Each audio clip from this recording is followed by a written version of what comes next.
Madame, monsieur, bonjour. Bon réveil. Merci de nous retrouver dans le cadre de notre matinale Matin Bonheur. Nous sommes mercredi et nous reprenons donc les habitudes. Nous parlons cuisine. Il s'appelle Armel Glaou, il est cuisinier et il a choisi de nous parler des végétariens et des végétaliens. Alors d'abord, il y a une nuance à faire entre végétarien et végétalien. Ça, c'est la première des choses. Deuxièmement, il faut savoir qu'on n'est pas obligé de manger de la viande. Par exemple, il y a des personnes qui ont choisi de ne pas manger de viande. C'est un genre, c'est un style de vie qui va bien évidemment avec une alimentation particulière. Et il a choisi de nous faire différentes déclinaisons, histoire de savoir que c'est possible de manger agréable et ne pas trop sentir la contrainte d'absence de viande. Armel, bonjour. Bonjour madame. Merci d'être là. Merci madame. Végétarien et végétalien, une cuisine créative. Oui, effectivement, c'est une cuisine créative parce que là, on retire tout ce qui est protéines animales qu'on reconnaît, à l'exception du régime végétarien qui, lui, accepte tout ce qui est dérivé de protéines, c'est-à-dire par exemple des œufs, du miel, du lait, de la crème fraîche, du fromage et autres. Donc végétalien, le végétalien, lui, il est strictement, voilà, lui ne prend rien comme viande, il ne prend rien comme dérivé.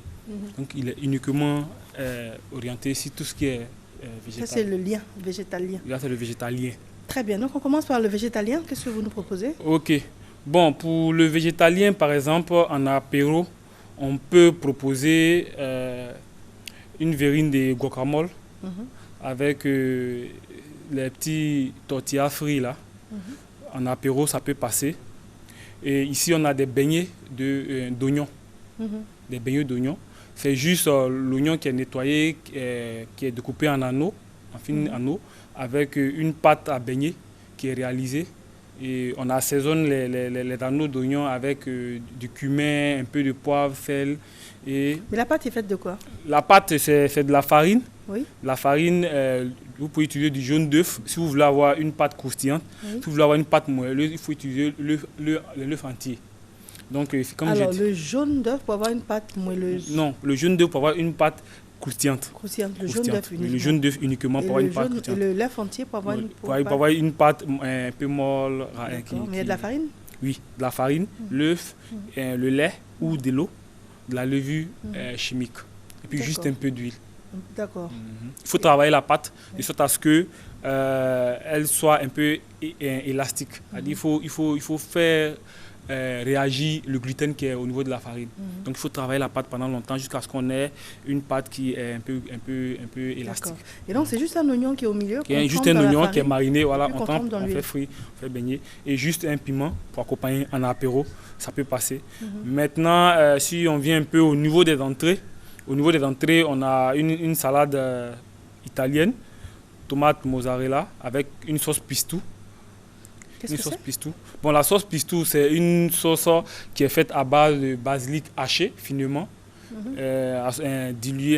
additionné à de l'huile d'olive. Alors, c'est là où il y a les tomates et puis le fromage, là? Oui, là. C'est ce plat-là. Oui. Donc, vous avez le fromage mozzarella qui est juste en bas. Et vous avez ici des tomates cerises. Le fromage mozzarella, il ressemble beaucoup au gruyère. Enfin, de loin en tout cas. De loin, oui. Mais au niveau de la texture, ce fromage-là est plus mou. Plus mou que le gruyère. Et il est fondant, il ne fèche pas après cuisson. Voilà, il est toujours molle. Donc, c'est ce fromage-là qui est surmonté de ces belles tomates cerises-là qui ont une saveur gourmande beaucoup. Et donc, par-dessus, on a la sauce pistou. Comme je disais tout à l'heure, c'est une sauce qui est réalisée avec du basilic haché, de l'huile d'olive et puis du parmesan, qui est un fromage. Et on relève un peu le goût avec juste un peu de poivre. Maintenant, pour l'huile, c'est juste indicatif en fonction de votre tolérance en matière grasse. Vous voyez la quantité d'huile que vous pouvez ajouter. Donc, mais ici, on a deux tables d'épinards. Tout à l'heure, vous avez parlé de l'apéro. C'est la pâte verte, c'est à base de quoi? Celle-là, c'est du guacamole d'avocat. C'est une purée d'avocat qui est relevée avec des épices mexicains. Et puis, juste un peu de jus de citron pour empêcher que l'avocat noississe. Voilà. Donc l'astuce pour l'avocat, c'est le jus de citron. Le jus de citron. Pour empêcher que ça noircisse. Pour empêcher que l'avocat noircisse. Et qu'est-ce qui croustille comme ça, enfin, qui a l'air de croustiller en tout cas de loin? Ces pâtes-là, c'est des pâtes, comme j'ai dit tout à l'heure, des tortillas qui sont frites. C'est une pâte qui est réalisée aussi avec de la farine, des œufs et puis du beurre ramolli, plus de la levure boulangère. Donc juste une fois qu'on a fini de façonner cette pâte, on abaisse la pâte et puis à l'aide d'une assiette, on coupe une forme circulaire. Et après avoir coupé la forme circulaire, on va tracer dans ce cercle-là 2 droites perpendiculaires qui vont nous donner 4 portions.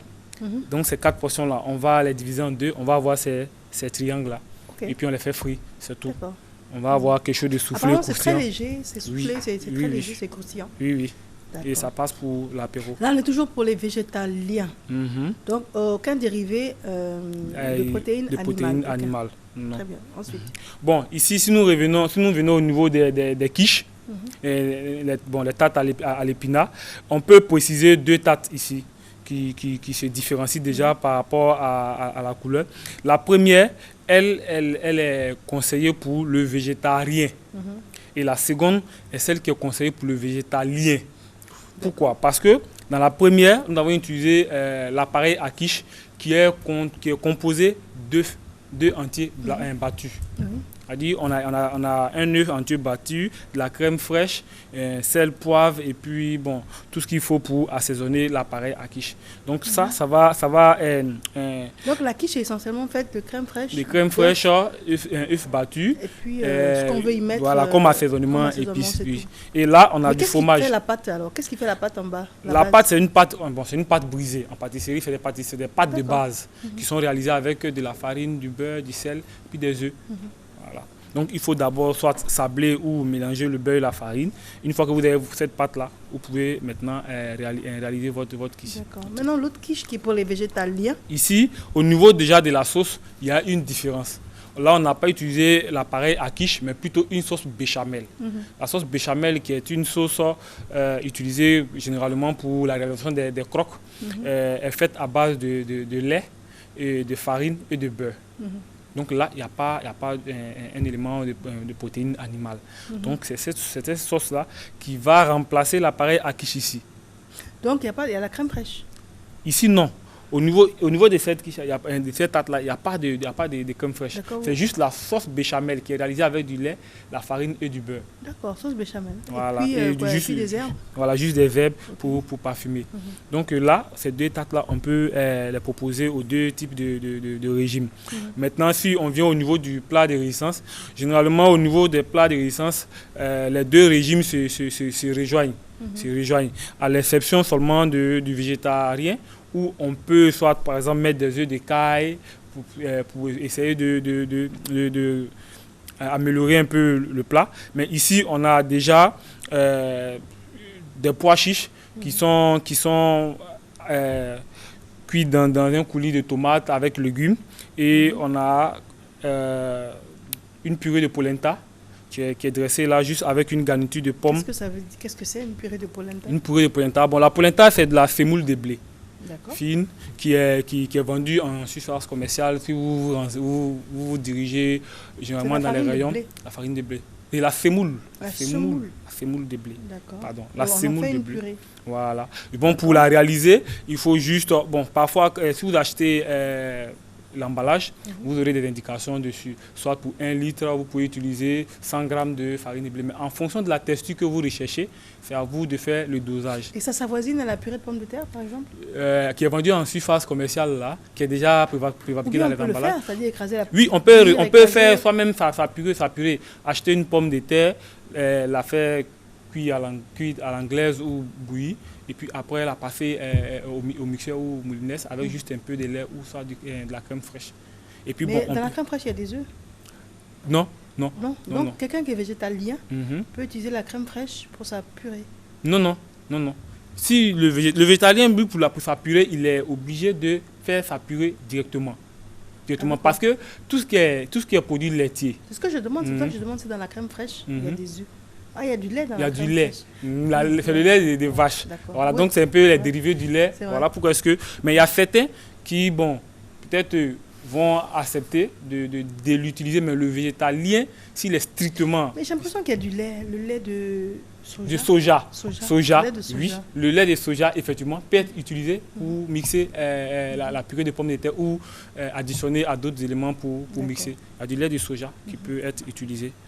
Donc là, ici, on a juste des pommes de terre qui sont sautées et puis juste le rouleau de concombre pour apporter un peu des crudités. Donc, pour terminer aussi, au niveau du dessert, il faut dire que... C'est quoi ça? On dirait des sésames. Oui, ce sont des sésames. Des grains de sésame. Des grains de sésame. Des grains de sésame. Ici, on a un fruit pois, pois qui est pris à l'état nature, l'état frais. Il faut seulement faire bouillir de l'eau et puis le pré-cuit dans de l'eau. Après, le laisser refroidir, le peler, c'est-à-dire enlever la peau. Et puis là, moi, je fais... Donc c'est après qu'il soit cuit qu'on enlève la peau, c'est pas avant? Non, pas avant. Après. Pas avant. Oui, pas avant. En fait, le produit ici, si je vais expliquer, quand vous devez le faire bouillir, il faut attendre que l'eau commence à bouillir avant de plonger le fruit.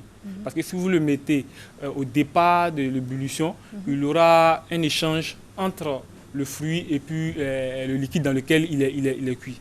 Donc le fruit risque de carrément perdre des éléments nutritifs et des goûts.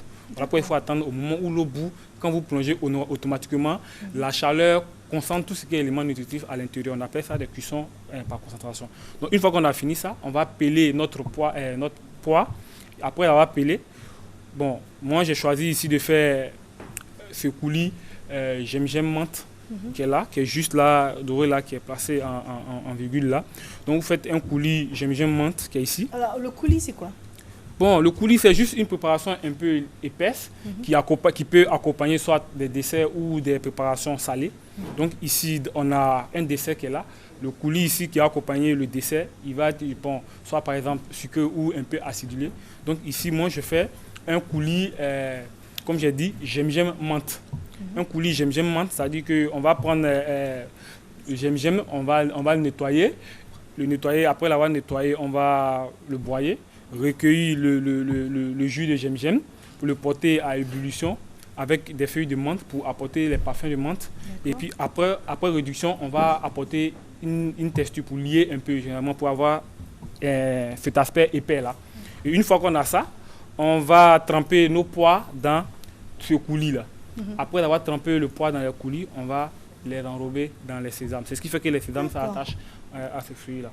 En tout cas, il y a beaucoup de choix, il y a beaucoup de variétés. Hein. Oui. Et on va rapidement conclure avec ça. Là, pour ça. conclure avec ça, c'est une crème cuite, une panna cotta Senifo qui est faite à base de... J'aime bien. Oui. Panna cotta Senifo.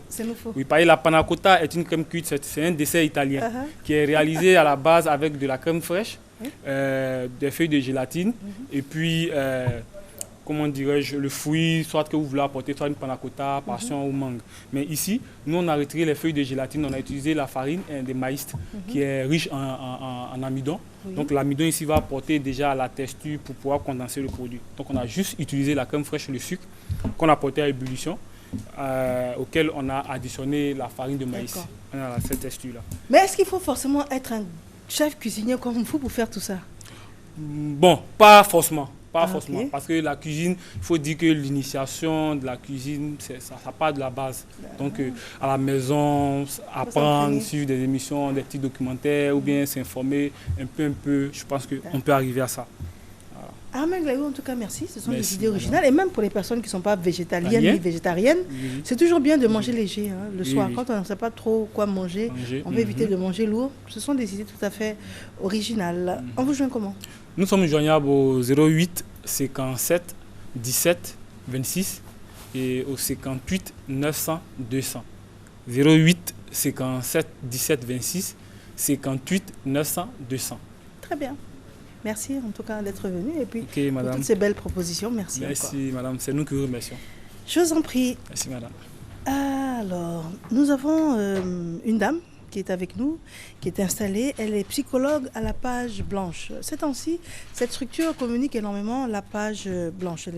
Et elle va nous en dire beaucoup plus. C'est un environnement, c'est un monde, c'est une manière de vivre. C'est une structure également. Ce sont des personnes qui sont encadrées. Il y a beaucoup de choses à dire à ce sujet, mais juste avant, nous avons en transition le spot, la répétition étant pédagogique. Il faut, oui, se laver les mains.